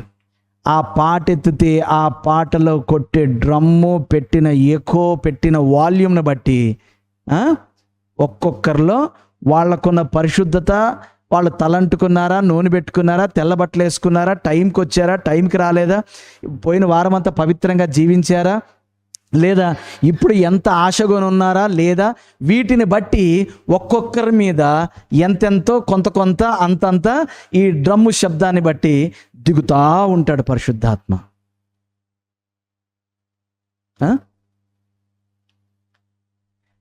ఇవన్నీ జరుగుతున్నాయి కాబట్టి నేను ఈ అపోహల్లో నుంచి మనం బయటికి రావాలి. ఆత్మపూర్ణుడు అని అంటే ఇది కాదు. ఇది ఇప్పుడు నాకు ఫుల్గా ఆత్మ ఎక్కేసింది, ఆత్మ నా లోపల దిగిపోయింది, ఆత్మ నన్ను నింపేసింది, నాకు ఫుల్గా ఆత్మ ఎక్కేసి నాకు ఏమవుతుందో అర్థం కాక పక్కన ఉన్న వాళ్ళ మీద పడిపోయాను. ఇది కాదు. ఆత్మ పూర్ణులగుట, స్పిరిట్ ఫిల్డ్ అంటే అది కాదు. అది కాదు. ఈ అపోహల నుంచి బయటికి రావాలి. మరి ఏంటిది? ఆత్మ అభిషేకమా? కాదు. ఆత్మ ఆశీర్వాదమా? కాదు. ఆత్మ వలన కలిగే ఉజ్జీవమా? కాదు. మరేంటిది? క్రొత్తగా తిరిగి జన్మించినటువంటి వ్యక్తి తనలో ఉన్నటువంటి పరిశుద్ధాత్మ ద్వారా తాను అనుభవించే శాశ్వతమైనటువంటి స్థితి, నిరంతర జీవన శైలి, a continuous state, a constant lifestyle. And మూడవ అపోహ ఏంటంటే, ఆత్మపూర్ణులై ఉండుట అంటే భాషలు మాట్లాడడం కాదు. ఇక్కడ పాస్టర్ గారు ఎక్కి స్టేజ్ మీదకి ఎక్కగానే వచ్చేస్తుంది ఫస్ట్ ఆవేశం. పాస్టర్ గారు వచ్చారు, ఇప్పుడు సీన్ అంతా మారిపోద్ది, వార్ వన్ సైడ్ అయిపోద్ది అని రెడీ అయిపోద్ది ఒక సిస్టర్. రెడీ అయిపోయి ఇంకా ఈ పాస్టర్ గారు స్టేజ్ మీదకి వచ్చి ఇలా మడత పెడతాడు. ఆ మడత పెడితే కొందరు లోపల ఉద్రేకం ఎలా వస్తుందంటే, ఇంక ఇప్పుడు ఎత్తుతాడు చూడు పాట, ఆ పాట ఎత్తే ముందు అని కొట్టగానే ఇంకా చూసుకో అని రెడీ అయిపోతారనమాట. శారీరకంగా మానసికంగా రెడీ అయిపోతారు. ఇంకా రెడీ అయిపోయి ఆ పాట ఎత్తగానే ఇంకా ఊపు మొదలుపెట్టి ఇక మామూలు మాటల వదిలేసి ఇక గడియాంధ్ర అని అరుస్తారు గబుక్కున. అరవగానే అందరూ ఏమనుకుంటారంటే, ఇప్పుడు ఆమెకి ఏమైంది? ఆత్మ వచ్చింది. ఇప్పుడు ఆవిడ ఏమైంది? She is filled with the Holi Spirit. ఇప్పుడు ఆమెకి ఏమైంది? ఆత్మ పూర్ణురాలైంది అనుకుంటారు భాషలు మాట్లాడగానే.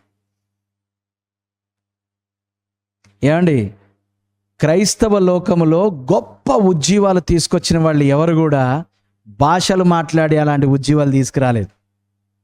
నో, భాషలు మాట్లాడే అట్లాంటి ఉజ్జీవాలు తీసుకురాలా. ఆ ఉజ్జీవాలు తెచ్చిన వాళ్ళు ఎవరు భాషలు మాట్లాడలే. ఇప్పుడు మరి భాషలు మాట్లాడాలా వద్దా, భాషలు ఉన్నాయా లేవు, ఇవంతా తర్వాత మాట్లాడుకుందాం. మనం ఫస్ట్ మాట్లాడుకుంటున్నది ఏంటి అనంటే, ఆత్మపూర్ణులై ఉండుట అనంటే భాషలు మాట్లాడడం కాదు. ఇక్కడ ఒక స్టేట్మెంట్ చేస్తాను. భాషలు మాట్లాడే చాలామంది ఆత్మపూర్ణులుగా జీవించట్లేదు. ఆత్మపూర్ణులుగా జీవిస్తున్న చాలామంది భాషల్లో మాట్లాడడం లేదు. మరి ఏమంటారు చెప్పండి ఇప్పుడు దీనికి? కాబట్టి ఆ అపోహల నుంచి బయటికి రండి. చర్చ్ మీటింగ్స్లో భయంకరంగా గొప్పగా గొంతు పోయేలాగా ఆ భాషల్లో మాట్లాడేసి నేను ఎంత ఆత్మపూర్ణున్నో చూసావా, మరేంటనుకుంటున్నావు అని బయటికి వెళ్ళి నువ్వు ఆత్మపూర్ణుడిగా జీవించట్లేదు. కొందరు అసలు భాషలు మాట్లాడటం లేదు, ఆత్మపూర్ణులుగా జీవిస్తున్నారు. సో ఆత్మపూర్ణులై ఉండుట అంటే కానిది ఏంటో చూసాం. ఇప్పుడు పాయింట్కి వస్తున్నాను. అసలు ఆత్మపూర్ణులై ఉండడం అంటే ఏంటి? ఎందుకంటే ఇది ఆజ్ఞ కదా. దీన్ని 2 రకాలుగా బైబిల్ గ్రంథంలో వర్ణించబడింది. ఇప్పుడు నేను దీంట్లోకి వెళ్ళకముందు అక్కడికి వెళ్తాను, భాషల గురించి ఒక విషయం చెప్తాను. ఏమంటే మరి అపోస్తుల కార్యంలో వారు పరిశుద్ధాత్మ చేత నింపబడి భాషలు మాట్లాడిరి అని ఉంది కదా అని. ఇది ఎప్పుడైనా మనం కూలంకషంగా మనం చర్చిద్దాం. దానికి ఇంకా కొన్ని టిప్స్ ఇస్తాను మీకు, ఇంకా కొంత ఇన్ఫర్మేషన్ ఇస్తాను. మేడగదిలో 120 మంది శిష్యులు పరిశుద్ధాత్మ బాప్తిస్మము, ఆత్మపూర్ణులు అనేది వేరే అనుభవం, అది పక్కన పెట్టండి. పరిశుద్ధాత్మ బాప్తిస్మం పొందినప్పుడు భాషలతో మాట్లాడారు. ఫైన్. అలాగే యెరూషలేములో ఉన్నటువంటి యూదులు పరిశుద్ధాత్మ చేత నింపబడినప్పుడు భాషల్లో మాట్లాడారు. అలాగే సమరయులు పరిశుద్ధాత్మ చేత బాప్తిసం పొందినప్పుడు భాషలతో మాట్లాడారు. అలాగే అన్యులు పరిశుద్ధాత్మ చేత బాప్తిసం పొందినప్పుడు భాషలతో మాట్లాడారు. ఈ 4 సందర్భాలు అపోస్తుల కార్యముల గ్రంథంలో స్పష్టంగా రాయబడి ఉన్నాయి. అయితే ఒక్క లైన్ చెప్పి నేను వదిలేస్తాను, మిగతా డిస్కషన్ మనం తర్వాత చేద్దాం. శిష్యులు, ఇది ఒక కేటగిరీ. శిష్యులకు కలిగిన అనుభవమే యూదయ క్రైస్తవులారా మీకు కూడా కలుగుద్ది, ఏ భేదం లేదు. సమరయ విశ్వాసులారా మీకు కూడా కలుగుతుంది, వారికి మీకు ఏం భేదం లేదు. అన్యులలో నుండి వచ్చిన విశ్వాసులారా అపోస్తలులకు, యూదులకు, సమరయులకు కలిగిన అనుభవమే మీకు కూడా కలుగుతుంది, ఏ భేదం లేదు, అందరికీ ఒకే అనుభవం అని చెప్పడం కోసం చారిత్రాత్మక గ్రంథమైనటువంటి అపోస్తలుల కార్యంలో చరిత్రను రాశాడు. అంతేగాని ప్రతి చోట పరిశుద్ధాత్మ బాప్తిసం పొందిన ప్రతి వాడు భాషల్లో మాట్లాడితేనే అని రూల్ ఏం కాదు. చరిత్రలో ఆయా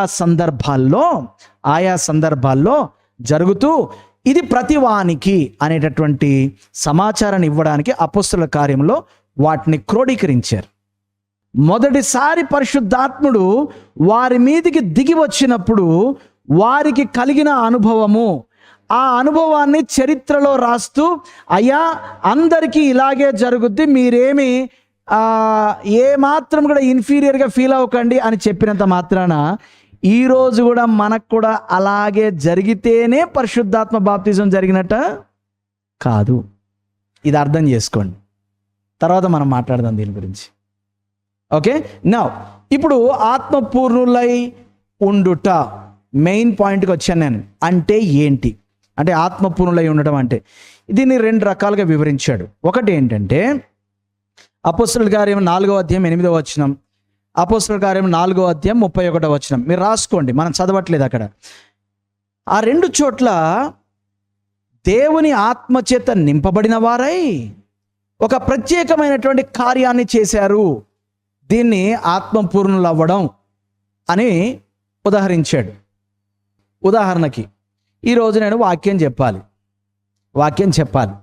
చెప్పాలంటే నా వల్ల అవుద్దా? అంతెందుకు, మీరు వాక్యం వినాలి, మీ వల్ల అవుద్దా అనుకుంటున్నారా? అవ్వదు. నేను వాక్యం చెప్పాలన్నా, మీరు వాక్యం వినాలన్నా మనమంతా ఆత్మపూర్ణులమై ఉండాలి. అంటే Sunday is a special day. ఆ రోజున దేవుని వాక్యము, ఇది మానవుల సమాచారం కాదు, దేవుని వాక్యము ఉపదేశించబడబోతుంది. అమ్మో, ఆ వాక్యమును నేను గ్రహించాలంటే నా యొక్క టైనీ ప్యూనీ మైండ్ సరిపోదు. ప్రభువా, నీ ఆత్మచేత నన్ను నింపు. ఓకే, ప్రభువా, నీ ప్రజలు నిన్ను నమ్ముకొని వస్తున్నారు.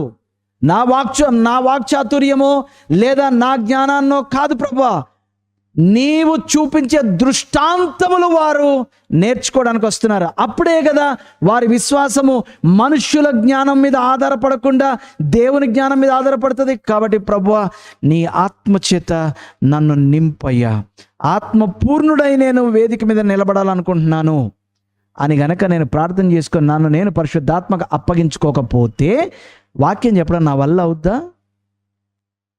అవ్వదు. సో ఒక ప్రత్యేకమైనటువంటి కార్యం చేయడానికి దేవుడు మనకు అనుగ్రహించే, ఆ సమయానికి అనుగ్రహించే ప్రత్యేకమైనటువంటి సామర్థ్యాన్ని ఆత్మపూర్ణుడవుట అనేటటువంటి విధానం బైబిల్లో ప్రస్తావనలో ఉంది. అంతట పేతుడు పరిశుద్ధాత్మ చేత నింపబడిన వాడై ఏం చేశాడు? చెప్పాలి ఎవరైనా. అంతటా పేతురు పరిశుద్ధాత్మ చేత నింపబడిన వాడై అపొస్తలుల కార్యం 2వ అధ్యాయంలో ఏం చేశాడు? భాషలతో మాట్లాడాను. ఉందా? గోలగోల చేసి గగ్గోలు పెట్టి కింద పడిపోయి దొల్లేసి కార్పెట్లు చింపాను. ఉందా? చెప్పండి, ఉందా? లేకపోతే ఒక డ్రామాటిక్ ఇమోషనల్ డ్రామా ఏమైనా చేశాడు అక్కడ? చెప్పండి, ఏం చేశాడు? బైబిల్ని మనం జాగ్రత్తగా చదివితే అంతెందుకు, వారు పరిశుద్ధాత్మ వారి మీదకి దిగిరాగా వారు కూర్చుండిన చోటు కంపించెను. వారు కాదు, కంపించింది. చాలా జాగ్రత్త వినండి. ఈ రోజున ఏం చేస్తున్నారంటే ఆత్మపూర్ణులు అర్థం అవ్వట్లేదు. నేను కూర్చున్న చోటు ఎలాగో కంపించట్లేదు, నేనన్నా కంపిద్దామని కంపించి ఏం చేస్తున్నారు? నేను ఆత్మపూర్ణుణ్ణి అని జనాల్ని మభ్యపెట్టే ప్రయత్నం చేస్తున్నారు. హలో, పెంతెకొస్తు దినమున మేడగదిలో వారు కూడి ఉన్న చోటు కదిలింది, వాళ్ళు కదల్లా. ఆ తర్వాత వారు ప్రార్థన చేయగా వారు కూడి ఉన్న స్థలం కదిలింది, వాళ్ళు కదల్లా. అంతట పేతురు పరిశుద్ధాత్మ పూర్ణుడై నిలబడి ఏం చేశాడు? దేవుని వాక్యాన్ని బోధించాడు. అలాగ మీరు అపొస్తలుల కార్యములు అంతా చదవండి. ఈ చర్చ్ ప్లాంటింగ్ ట్రైనింగ్ చేసిన వాళ్ళు చదివారు అపొస్తలుల కార్యములు అంతా. ఎక్కడైనా అంతటా పరిశుద్ధాత్మ పూర్ణుడై, ఇందాక మనం 3 మాట్లాడుకున్నాం చూసారా అపోహలు, ఆ 3 జరగల. ఏం జరిగినాయి అంటే వారు ఈలాగు మాటలాడసాగిరి. పాత నిబంధనకి వెళ్ళండి. అంతటా ప్రభు అయిన యెహోవాకు యెహెజ్కేలు మీద దిగిరాగా యెహెజ్కేలు గలగల గగ్గోలు పెట్టి ఒక ఎంటర్టైన్మెంట్ చేసి ఒక డ్రామా చేసి ఇమోషనల్ అయిపోయి కింద పడి దొల్లేసి యూదా నుండి యెరూషలేమునకు బొర్లి వచ్చెను అని ఉందా? లేదు. అంతటా ప్రభు అయిన యెహోవా ఆత్మ యెహెజ్కేలు మీదకి దిగిరాగా యెహెజ్కేలు తన నోరెత్తి ఇలాగు ప్రవచించెను, ఇశ్రాయేలులారా విచ్చిన మాట వినండి అన్నాడు. కేవలం మాట్లాడమే జరుగుతుందా? అంతటా యెహోవా ఆత్మ సంసోను మీదకి బలముగా దిగిరాగా గాడిద దవడ ఎముక తీసుకొని ఆ పచ్చి గాడిద దవడ ఎముకతో 1000 మందిని చంపాడు. Every time you are filled with the Holy Spirit, you are acting to fulfill the special assignment given by God. నీ మీదకి పరిశుద్ధాత్మ దిగి వచ్చినప్పుడు సైలెంట్గా దేవుడు నీకు అప్పగించినటువంటి కార్యాన్ని నెరవేర్చే పనిలోకి దిగుతావు. Don't become violent to prove the people that I am filled with the Holy Spirit. గొంతు మారిపోద్ది, వాల్యూమ్ మారిపోద్ది, మనిషి మారిపోతాడు. ఆత్మదేవా, ఎక్కడో 4-5 సినిమాలు చూసావు, చంద్రముఖి బ్రహ్మముఖి అవి ఇవి చూసేసి ఓహో ఆత్మొత్తే ఏమవ్వాలి మనం కూడా. 4 విశ్వాసులు అనగబెట్టి పట్టుకుంటే కూడా ఇల్లు గడియాందర నాత్ర బేట వదిలేయండి. అని పడిపోతారు. ఇవన్నీ సినిమాల్లో దెయ్యాలు పట్టిన వాళ్ళు చేసే పనులు ఇవి. దేవుని ఆత్మ నీ మీదకి దిగి వస్తే దేవుడు నీకు ఇచ్చిన పనిని సమర్థవంతంగా నెరవేర్చుతావు. ఇది ఒక విధానం ఆత్మపూర్ణులై ఉండడం అంటే. రెండవ విధానం ఆత్మపూర్ణులై ఉండడం అని అంటే ఏంటంటే ఆత్మపూర్ణులైన జీవితం అన్నమాట. జీవన శైలి, జీవిత విధానం. అపోస్తల కార్యములు 6వ అధ్యాయం 3వ వచనం, అలాగే 11వ అధ్యాయం 24వ వచనం రాసుకోండి. ఎఫెసీ పత్రిక 5వ అధ్యాయం 18వ వచనంలో పౌలు ఈ ఉద్దేశంతో రాస్తున్నాడు. స్పెషల్ టాస్క్ గురించి మాట్లాడలే. డైలీ లైఫ్, మన అనుదిన జీవితము ఆత్మపూర్ణులై అంటే మన అనుదిన జీవన శైలి, మన అనుదిన జీవిత విధానము ఆత్మపూర్ణులై జీవించడం గురించి మాట్లాడుతున్నాడు. కాబట్టి ఆత్మపూర్ణులై జీవించడం అంటే ఏంటి? స్ట్రైట్ స్టేట్మెంట్ చేస్తాను. ఆత్మపూర్ణులై జీవించడం అంటే అక్కడ ఒక పోలిక కూడా చూపించాడు కదా. మద్యము చేత మత్తులై ఉండకుడి అయితే అన్నాడు. అంటే మద్యము చేత నియంత్రించబడకండి, అయితే ఆత్మ చేత నియంత్రించబడండి. ఆత్మ స్వాధీనంలో ఉండండి, ఆత్మ ఆధిపత్యంలో ఉండండి, ఆత్మను అనుసరించి నడవండి. అంటే దేని వలన నువ్వు నడిపింపబడుతున్నావురా అంటే ఏం చెప్పాలి మనం? అంటే నాలో ఉన్న పరిశుద్ధాత్ముడు నన్ను ఈ విషయం వదిలేయని చెప్తున్నాడు. నాలో ఉన్న పరిశుద్ధాత్ముడు పర్వాలేదు ధైర్యంగా నిలబడు అంటున్నాడు. అదనమాట. దానికేమి ఎమోషనల్ డ్రామా అవసరంలా. You will know and you will know and you will know because he's inside of you. ఇది ఇన్స్టింక్ట్ కాదు, ఇది లేదా ఇది హృదయం చెప్తుంది, మనసు చెప్తుంది కాదు. ఇది తిరిగి జన్మించిన వారిలో పరిశుద్ధాత్ముడు స్థిర నివాసం చేస్తున్నాడు కాబట్టి ఆ పరిశుద్ధాత్ముడిని నడిపిస్తూ ఉంటాడు. సో పూర్తిగా పరిశుద్ధాత్మ యొక్క స్వాధీనంలో ఉండడం. రోమాపత్రిక 8వ అధ్యాయం 13 నుంచి 14 వచనాలు చూడండి ఒకసారి. రోమాపత్రిక 8, 13, 14. సో ఆత్మపూర్ణులై ఉండడం అంటే ప్రాక్టికల్గా ఎలా ఉంటుంది? రోమాపత్రిక 8వ అధ్యాయం 13, 14 వచనాలు నేను చదువుతాను. మీరు శరీరానుసారంగా ప్రవర్తించిన ఎడల చావవలసిన వారయ్యుందురు గాని ఆత్మచేత శరీర క్రియలను చంపిన ఎడల జీవించెదరు. ఏంటండి? 2 చెప్తున్నాడు. ఆత్మచేత నడిపింపబడుట. ఇక్కడ మనం ఏ మాట తీసుకోవాలి అని అంటే ఆత్మచేత అంటే శరీరానుసారముగా ప్రవర్తించడం, ఆత్మానుసారంగా దేవుని ఆత్మచేత ఎందరు నడిపింపబడుదురో వారందరూ దేవుని కుమారులై ఉందురు. అంటే ఆత్మపూర్ణులైన జీవితం అంటే ఏంటంటే మనలో నివసిస్తున్నటువంటి పరిశుద్ధాత్ముడు మనల్ని నడిపించిన రీతిగా మనం ప్రవర్తించడం. గోల పెట్టడం, గగ్గోలు పెట్టడం, భాషలు మాట్లాడడం కాదు. మనలను నడిపించిన రీతిగా మనం నడవడం. దానికి కౌంటర్ ఫిట్ ఇంకోటి ఏమొస్తుంది? శరీర సంబంధంగా నడవాలనిపిస్తుంది, శరీర క్రియలు నెరవేర్చాలనిపిస్తుంది, శరీరానుసారంగా ప్రవర్తించాలనిపిస్తుంది. సో ఆత్మపూర్ణులై ఉండుట అంటే ప్రాక్టికల్గా ఎలా ఉంటుంది అంటే ఆత్మచేత నడిపింపబడ్డం. ఇప్పుడు గలతీ పత్రిక 5వ అధ్యాయం 16వ వచనానికి వద్దాం. గలతీ 5:16. గలతీ 5:16లో చూడండి, చదువుతున్నాను. నేను చెప్పినది ఏమనగా ఆత్మానుసారముగా నడుచుకొనుడి, అప్పుడు శరీరేచ్ఛను నెరవేర్చరు. అంటే ఆత్మానుసారంగా నడిపించడం, ఆత్మానుసారంగా జీవించడం. ఈ 2 ఎప్పుడైతే ఉంటాయో దాన్నే వాక్యం అంటుంది ఆత్మపూర్ణులై జీవించడం. సో టైమ్ అండ్ అగైన్ నేను చెప్తానే ఉన్నాను. I came to conclusion. ఆత్మపూర్ణులు ఉండడం అంటే ఒక ఇమోషనల్ డ్రామా కాదు. పరిశుద్ధాత్ముడు మీ ఇమోషనల్ ఎంటర్టైనర్ కాదు. నో, రాదర్ పరిశుద్ధాత్ముడు యువర్ శాంక్టిఫైయర్.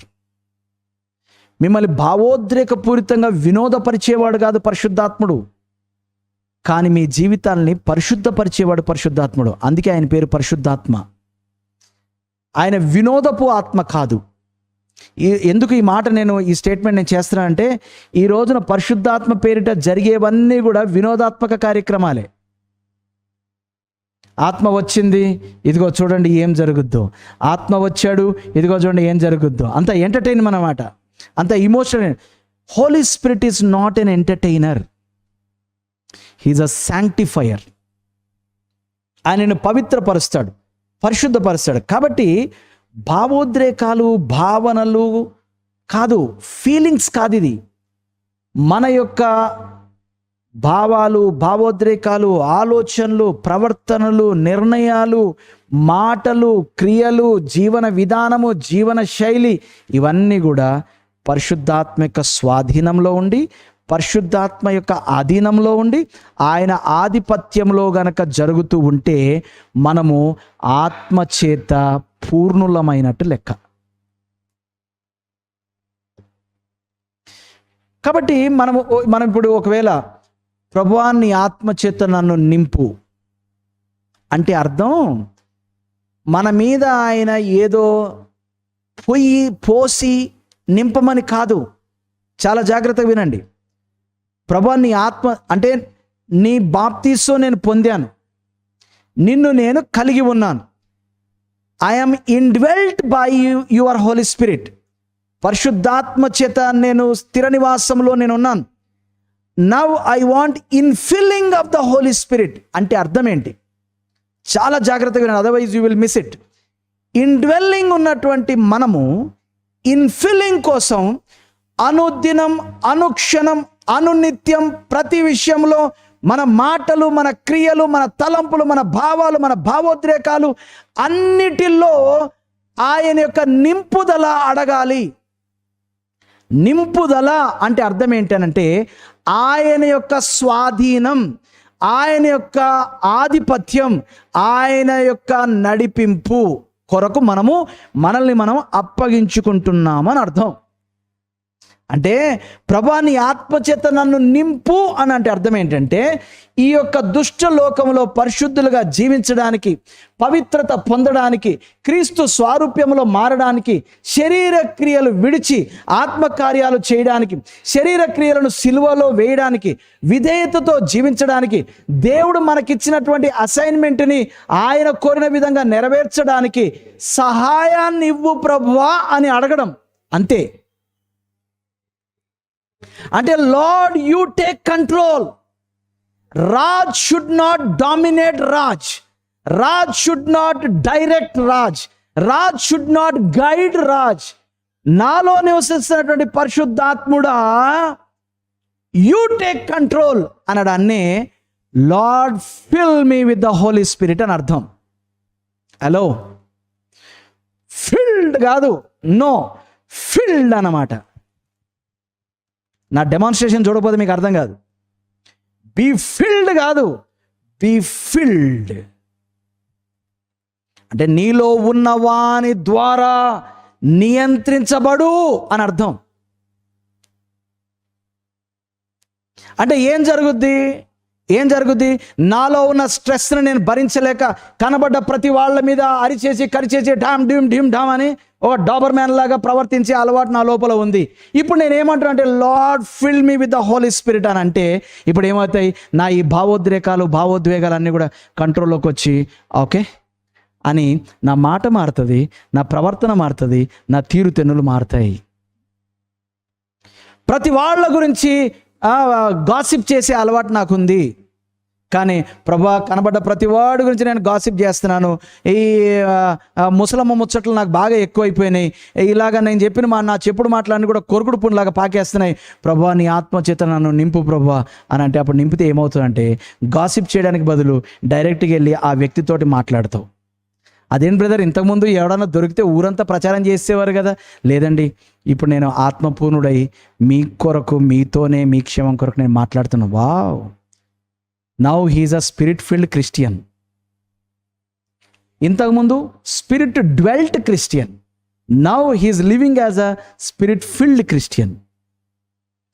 ఇంతకుముందు ఆత్మచేత అభిషేకింపబడ్డాడు, ఆత్మచేత బాప్తిసం ఇవ్వబడ్డాడు, పరిశుద్ధాత్ముడు వానిలో నివసిస్తున్నాడు. ఇప్పుడు వానిలో నివసిస్తున్న పరిశుద్ధాత్మను అనుసరించి నడుస్తున్నాడు. ఇది ఆత్మపూర్ణులై ఉండుట అంటే. నీలో ఆ మార్పు కనబడుతుంది. ఇంతకుముందు చాలా కోపం ఉండేది, ఇప్పుడు కూడా ఉంది. ఎందుకుంది?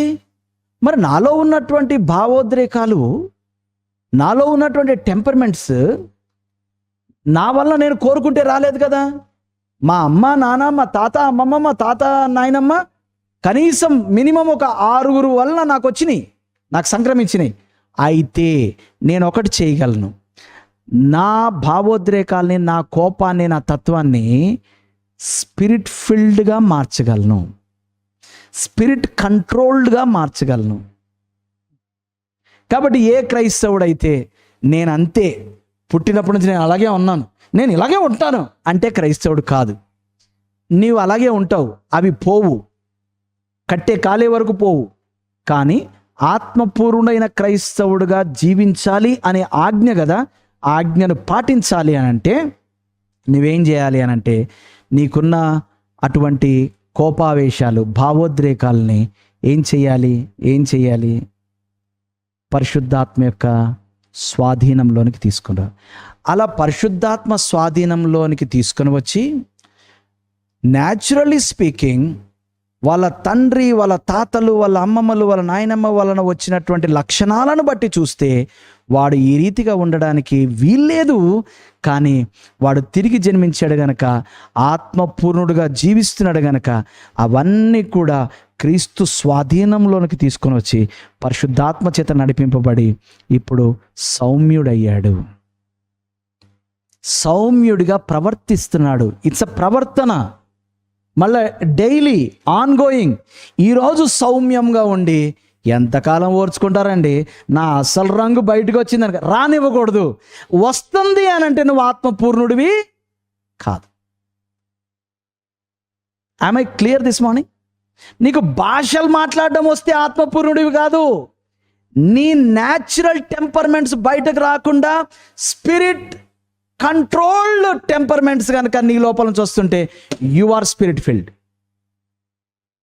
హే, గాట్ మై పాయింట్? ఆత్మపూర్ణులై జీవించడం అంటే అది. సో మా ఇంట వంట, నా రక్తంలో, మా ఇంటి వెనకాల, మా ఇంటి ముందు మా నాన్నలు, మా తాతలు ఇవన్నీ ఉంటాయి చూసారా, వాటన్నిటిని కూడా అలాగా మనలో నివసిస్తున్నటువంటి పరిశుద్ధాత్ముడు వాక్య వ్యతిరేకంగా, దైవ వ్యతిరేకంగా మనం ఏం చేసినా మనలో ఉన్న పరిశుద్ధాత్ముడు మనం హెచ్చరిస్తూ ఉంటాడు.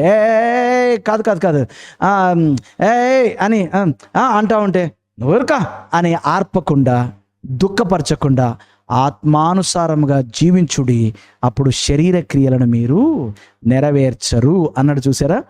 దాన్నే ఆత్మపూర్ణులై జీవించుట అంటారు. అలా ఆత్మపూర్ణులై జీవించే వాళ్ళు సంఘంలో ఎలా జీవిస్తారు, దేవుని కొరకు, తోటి విశ్వాసుల కొరకు ఎలా బ్రతుకుతారు అనే విషయాలు రాబోయే వర్తమానాల్లో మనం నేర్చుకుందాం. తల వంచుకుందాం, ప్రార్థన చేసుకుందాం. తండ్రి, మీకు వందనాల స్తుతులు తెలియజేస్తున్నాం ప్రభా.